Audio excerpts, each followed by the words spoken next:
예수님에 대한 이 스토리는 다 아는 얘기입니다. 몇 번씩 아니면 수십 번 들어본 얘기일 수 있습니다. 예수 복음은 과연 어떤 것입니까? 다 아는 얘기일 수도 있고 다 알지 못하는 얘기일 수도 있습니다. 다 알고 싶은 얘기일 수도 있고 또 알고 싶은 마음이 전혀 들지 않는 얘기일 수도 있습니다. 하지만 우리가 잊지 말아야 될 사실 한 가지는 예수 복음은 사느냐 죽느냐 생명에 관한 이야기라는 사실입니다. 주변의 많은 사람들이 예수님에 대해서 다 안다라고, 그래서 알기 때문에 그 별것 아닌 것처럼 생각하더라도 나에게만은 그 얘기는 생명에 관한 얘기가 될 수 있어야 된다는 것입니다. 여러분들에게 예수 복음은 어떤 이야기입니까? 나에게 예수 복음은 또 어떤 이야기입니까? 정말 소망하기는 제게도 여러분들에게도 예수님 이야기는 생명에 관한 얘기, 우리가 내 삶을 걸고 살아갈 얘기였으면 정말 좋겠습니다. 그렇다면 어떻게 하면 예수 복음을 내 가슴 파게 품고 진정 살아있는 그리스도인으로, 생명력이 있는 그리스도인으로 살 수 있겠는가? 오늘 본문에 등장하는 예수님은 이곳저곳으로 끌려다니며 온갖 모욕과 멸시를 또 조롱을 당합니다. 정말 저분이 하나님의 아들이신지 정말 그리스도인지 믿어지지 않을 정도로 온갖 모멸과 조롱을 받으면서도 전혀 대처하지 못하는 무기력한 모습, 형편없는 몰골로 우리 앞에 그 모습이 드러납니다. 여러분, 왜 예수님께서 이런 조롱과 멸시와 모멸을 받고 있음에도 그냥 묵묵하게 이 모든 것을 온몸으로 그냥 받고만 계신가? 여러분, 순종입니다. 순종. 하나님이 계획하심, 하나님이 뜻하신 바에 대한 순종입니다. 나를 구원하실 바로 하나님 계획, 우리 생명을 살리고자 하시는 하나님 계획, 그 하나님의 말씀하심에 예수님이 순종하신 겁니다. 우리 그리스도인들이 오해하는 대목이 있습니다. 은혜를 많이 받으면 거룩한 변화, 성화가 내게 일어날 것이다라고 기대합니다. 그런데요, 성경은 아주 단호하게 말씀합니다. 그게 아니라고. 아주 분명하게 말씀합니다. 무엇을 말씀하시는 거다? 성화는 순종, 말씀에 대한 순종으로 일어나고 이루어진다라고 말씀하십니다. 예수님이 삶을 통한 모범을 보이신 그 순종을 본받아서 우리도 말씀에 순종하며 살아가면 우리 삶에 거룩한 변화가 일어날 수 있다라고 말씀해 주십니다. 성도의 순종을 초월하는 성화는 있을 수가 없습니다. 우리 속에 일하시는 성령님의 역동하심이 있습니다. 성령의 역동하심을 체험하면서 내가 믿는 자로 살아가는 그 과정 속에 자신의 삶은 물론이거니와 자신의 존재 자체가 거룩해져 가는 것입니다. 성도는 끊임없이 주의 말씀 앞에 순종해 가면서 거룩한 사람으로 변해가는 거거든요. 그런데 아직도 많은 사람들이 설교 말씀을 충실히 들으면, 은혜를 많이 받으면 성화되어 갈 것이다라고 착각하기도 하고 잘못 생각하기도 하면서 살고 있다는 것입니다. 여러분, 하나님 말씀에 우리가 아무리 감동을 받는다 하더라도 주의 말씀이 우리 목덜미를 억지로 붙잡고서 믿는 자로 바른 순례자의 삶을 살게 하시는 것이 아니라는 것입니다. 오늘 우리가 바른 믿음의 삶을 살며 천성을 향해서 순례자의 삶을 살 수 있다면 그것은 자기 십자가를 지고 그 자기 몫에 그 십자가 지고 오늘도 발걸음을 옮겨갈 때 오늘 우리는 세상 속에서 그리스도인으로 우리 몫을 감당하며 살 수 있다는 것입니다. 마태 기자가 마태복음 10장 38절 말씀을 통해서 이렇게 말씀합니다. 또 자기 십자가를 지고 나를 따르지 않는 자도 내게 합당하지 아니하니라. 이건 예수님의 생애를 보십시오. 예수님의 생애는 하나님께서 동행하셨습니다. 그렇지만 순종은 주께서 은혜 입었다고 해서 저절로 순종이 이루어진 것 아닙니다.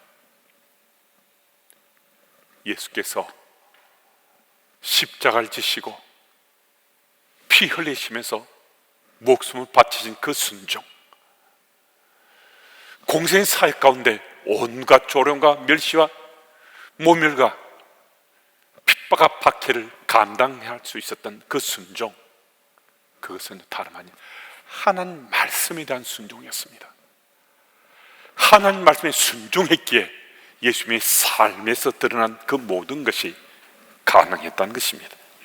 여러분, 거룩한 변화를 꿈꾸십니까? 내 삶이 조금은 더 변해서 거룩해지고 싶다. 나는 세상 속의 그리스도인으로 성화되어 살고 싶다. 이런 소망이 있으시다면요, 말씀, 내게 주시는 말씀, 내가 묵상하는 그 말씀, 그 말씀에 내가 순종하는 겁니다. 여러분, 말씀에 순종하며 살아가면요, 정말 우리 삶 속에 놀라운 일이 일어날 수 있습니다. 자기 뜻이 꺾이는 거거든요. 내가 내 욕망을 따라서, 내가 탐심을 따라 살아가고자 내 뜻이 말씀 앞에 순종하는 그것으로 꺾이진다는 거예요. 이건 다른 것으로 내가 욕망하는 것, 내가 탐하는 것, 그거 꺾이지 않습니다. 내가 수단과 방법을 다해서 그것을 좀 꺾어버리고 바꿔버리고 애쓸 수 있습니다. 그 되지 않습니다. 딱 한 가지, 말씀이 부딪혀 오는데 그 말씀에 내가 순종하면요, 내 뜻이 꺾여지고 내 삶이 정말 거룩하게, 이전과 전혀 다른 그리스도인의 삶을 살아갈 수 있습니다. 여러분, 오늘도 우리는 다른 어떤 것이 아니라 말씀에 순종하는 겁니다. 여러분, 순종하지 못하는 거역들이 우리 속에 여전히 가득할 수 있습니다. 우리 마음밭에 주의 말씀을 거역하는 것들로 이곳저곳이 채워질 수 있는데요, 그런데도 그것이 부끄러운 줄 모르고 오히려 교만해지고 오만해져서 그냥 그렇게 살아가면서 나 예수 믿는다고 할 수 있습니다. 여러분, 욕망을 쫓고 탐심을 쫓아가는 여러 무리 군상들이 있는데요, 그 속에 내 모습이 보이는데도 돌이키지 않습니다. 별로 문제라 생각하지 않고 다들 그렇게 사는데 나도 그렇게 살면 되지 하며 살아갑니다. 여러분, 이 사순절 즐기는 우리에게 찬스입니다. 그렇게 살아가는 내 뜻, 내 욕망, 탐심을 꺾을 수 있는 찬스입니다. 그래서 우리가 주의 말씀에 순종하면 그것 꺾을 수 있습니다. 바꿀 수 있습니다. 그리할 때 우리는 정말 주를 기쁘시게 될 수 있습니다. 주를 기쁘시게 해드린 그 삶 속에 우리 행복할 수 있다는 거예요. 여러분, 이 사순절 절기가 내 뜻을 꺾고 주의 말씀에 순종함으로 정말 주님을 기쁘시게 해드리는 그 기쁨 속에 행복해지는, 나와 더불어 살아가는 내 가족들, 주변의 사람들이 다 될 수 있으면 참 좋겠습니다. 그리고 18절 말씀 보면 무리들이 크게 소리칩니다. 바라바를 우리에게 놓아주소서. 유월절에는 최소 한 사람을 사면한 관습이 있었습니다. 그런데 유대인 무리들은 바라바를 예수님 대신에 풀어달라고 소리칩니다. 바라바는 내란 선동죄로 이제 사형을 앞두고 있었던 죄인이었습니다. 죄수였습니다. 그런데 유대인 무리들이 바라바라고 예수님이 아닌 바라바를 석방해 달라고 소리칩니다. 바라바는 바르라는 말과 아바라는 말이 합성돼 생긴 이름입니다. 바르는 아들이란 뜻이 있습니다. 그리고 아바는 아버지라는 의미입니다. 그러니까 바라바란 이름의 뜻말은 아버지의 아들이라는 뜻입니다. 그런데 아버지의 진짜 아들인 예수님 말고 아버지의 가짜 아들인 바라바를 풀어달라고 백성들이 소리치고 있는 겁니다. 생명을 구원할 아버지 진짜 아들이 그들 앞에 있는데도 아버지의 가짜 아들인 욕망과 탐심에 절어있는 바라바를 풀어달라고 외치는 겁니다. 여러분, 우리는요, 나는 아니라고, 나는 바라바가 아니라고 우리는 노할 수 있습니다. 어떻게 내가 바라바할 수 있냐고 소리칠 수 있는데요, 우리는 번번이 우리는 바라바가 되고 있습니다. 여러분, 나는 어떻게 바라바가 되었는지 우리 스스로 너무나 잘 압니다. 우리가 예수님을 나의 그리스도로 믿고 주의 뜻을 붙쫓아 살아가고자 하는데 그것을 방해하는 모든 것, 우리 시선을 유혹하고 욕망을 부추기고 주님과 점점 더 멀어지게 하는 다양한 형태의 모양과 모습을 갖춘 것들요, 그것은 이 시대의 바라바들입니다. 여러분과 제가요, 오늘도 그 바라바를 택해서 내가 바라바처럼 살아가는 그런 삶을 살고 있을 수 있다는 것입니다. 여러분, 우리는 이미 그리스도인이 되었습니다. 그리스도인이 된 우리들은 살 길이 딱 한 길밖에 없습니다. 그 길은 아버지의 진짜 아들 선택하는 겁니다. 아버지의 진짜 아들을 우리가 믿는 겁니다. 수많은 바라바가 우리 시선을 미혹하고 유혹하더라도 우리는 성령님의 도우심을 갈구하며 아버지의 진짜 아들을 선택해서 그 아버지의 진짜 아들을 믿고 그분과 동행하며 살 때 우리는 세상 속의 그리스도인으로 잘 살아갈 수 있습니다. 그 길이 내가 살 길이요, 우리가 살 길입니다. 또 25절을 보면 빌라도가 결국 바라바를 풀어주고 예수님을 십자가에 못 박히도록 무리들에게 넘겨주고 있습니다. 세상과 타협하고 권력과 타협하고 자신이 가던 기득권과 타협하는 그 모습을 보여주고 있습니다. 어떤 학생이 여름 수련회 때 특별한 하나님의 은혜를 받고서 선교사로 평생을 헌신하겠다고 서원했습니다.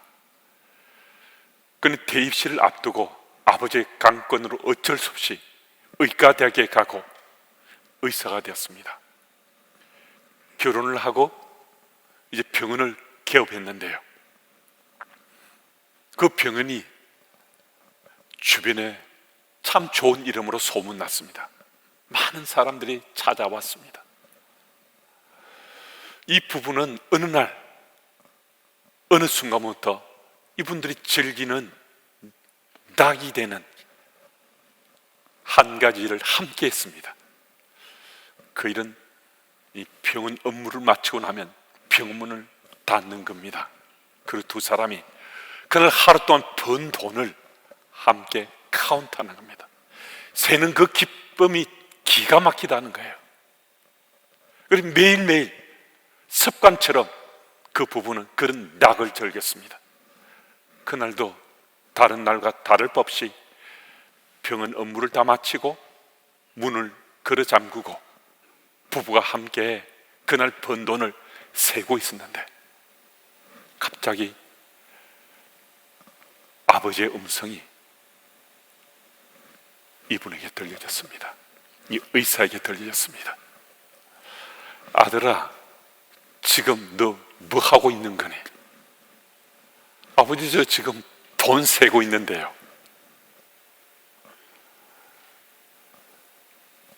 너가 내게 약속했지 않니? 너는 내 평생을 선교사로 헌신하겠다고 내게 약속했지 않니?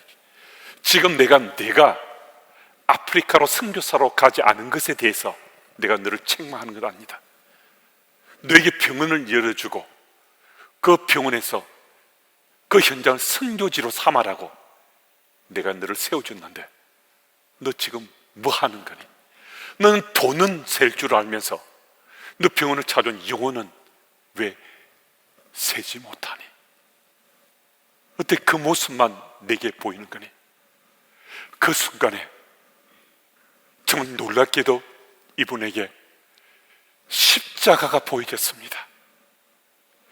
주의 음성 들었는데 그 순간에 주의 십자가가 보여졌습니다. 그는 주의 십자가가 보여지면서 그 순간에 꼬꾸라지듯이 바닥에 무릎 꿇고 돈을 내어 집어 던지고 통하고 자복하면서 용서를 빌었습니다. 아버지, 돈에 파묻혀서 속물이 되었습니다. 이런 인생을 살았으면 용서해 주십시오. 정말 제가 새롭게 살 수 있도록 이곳을 선교지로 삼고 살 수 있도록 저를 도와주십시오. 여러분, 주의 십자가 보인다는 것은요, 우리 삶이 바뀔 수 있는 찬스를 맞은 겁니다. 주의 십자가 보여졌을 때 이분에게 자기 십자가도 보여졌습니다. 그날 이후로 정말 놀랍게도 이분은 병원을 찾아오는 사람들에게 예수 복음을 전하기 시작했습니다. 그래서 그 이후에는 병원 문을 닫게 되면 부부가 함께 오늘 이 사람에게 이렇게 예수 복음을 전했노라고, 저 사람에게 저렇게 예수 복음을 전했노라고, 내가 예수 믿게 된 나의 얘기를 짧게 간증했노라고 이 얘기를 나누면서 기뻐하고 즐거워하고 감사했습니다. 그리고 함께 이렇게 기도했습니다. 하나님, 이 사람들에게 예수 복음이 전해져서 이들이 꼭 예수님을 믿을 수 있도록 해주세요. 그날 진료 카드를 앞에 두고서 이런 기도를 하나님께 올려드렸습니다. 여러분, 우리 삶의 자리에 어느 순간에 주의 십자가가 보여진다는 것은, 이것은 세상 사는 나의 눈이 달라지기 시작한 타이밍입니다. 오늘 이 예배 자리에 함께한 우리들에게도 예배 한가운데서 주의 십자가가 내게 보이지면 우리 이전과는 다른 새로운 삶을 살 수 있습니다.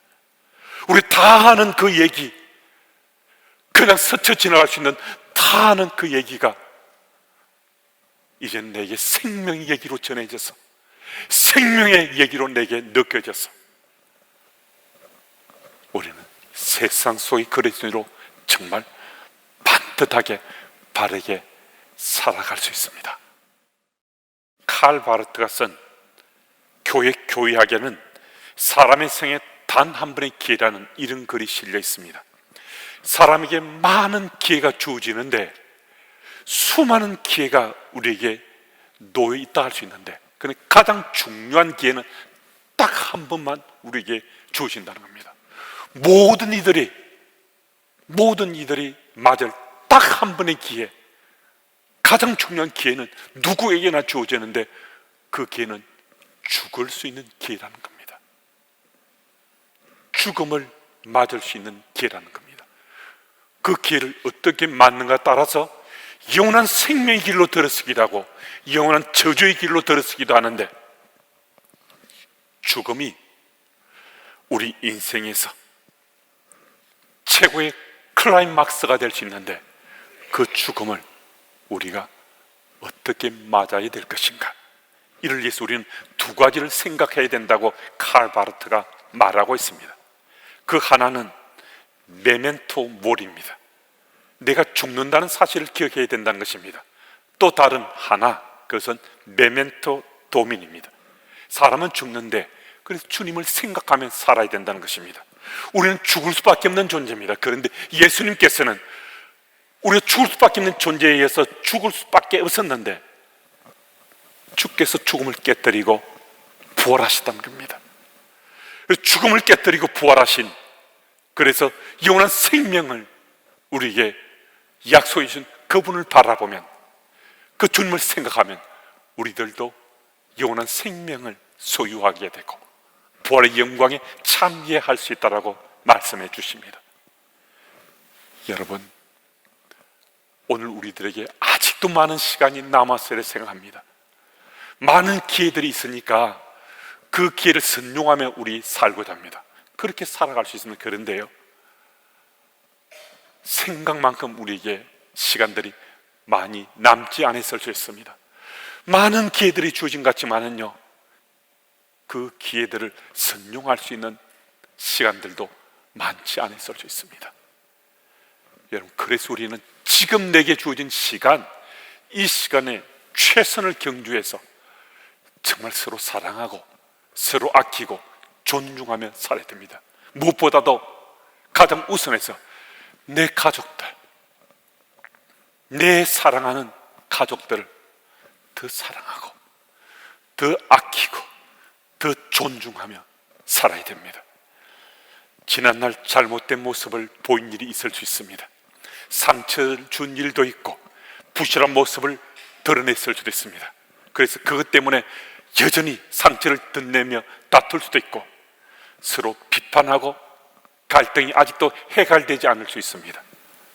언제까지 그렇게 할 것인가? 여러분, 시간이 남지 않았습니다. 얼마 남지 않았을 수 있습니다.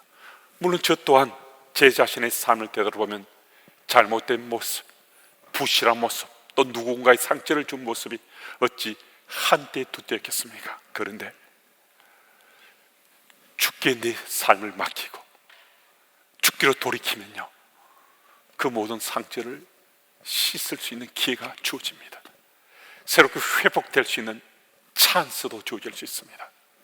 여러분, 우리들도 서로 다투기도 했을 수 있고 상처를 주고받을 수도 있고 여전히 그 상처가 덧나서 어찌할 바를 모를 수도 있는데, 여러분, 우리에게 시간이 얼마 남지 않았을 수 있습니다. 얼마 남지 않는 그 시간을 어떻게 보낼 것인가? 우리 아주 분명하게,